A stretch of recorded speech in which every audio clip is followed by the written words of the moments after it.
Assalamu alaikum wa rahmatullahi wa barakatuh. Ушундай чакан болгон 3 комнаттан турган үйдүн отоплениясы бүттү.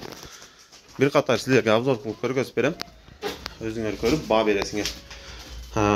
Киргенде кухняга кичинекей сапок котелубузду орнотуп бердик. Азыр сапок котелубуз 75-80 градуста турат.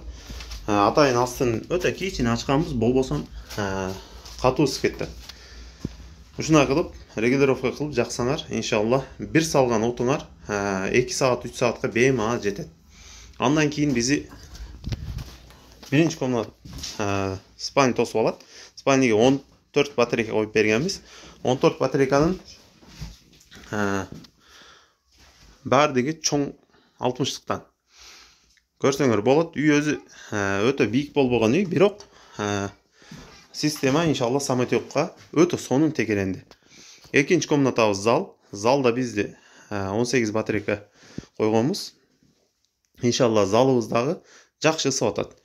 Эми силерге мындай ысышын элестетип бере албайм, бирок кеткен материалдарды бир катар айтып өтөм.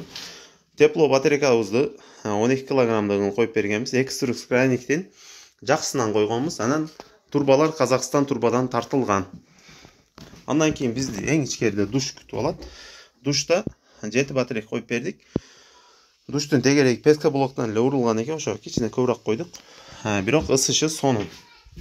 Эң акыркы комнатабыз бул жер намазкана экен. Намазканага 8 батарейка коюп бергенбиз. Отоплениябыздын иштеши өтө сонун. Үйдүн эси сүйүнүп калды. Кимге ушундай кызматтар керек болсо, описаниядагы номерлерге кайрылсаңар, иншалла кызматыңарды сонун кылып аткарып беребиз.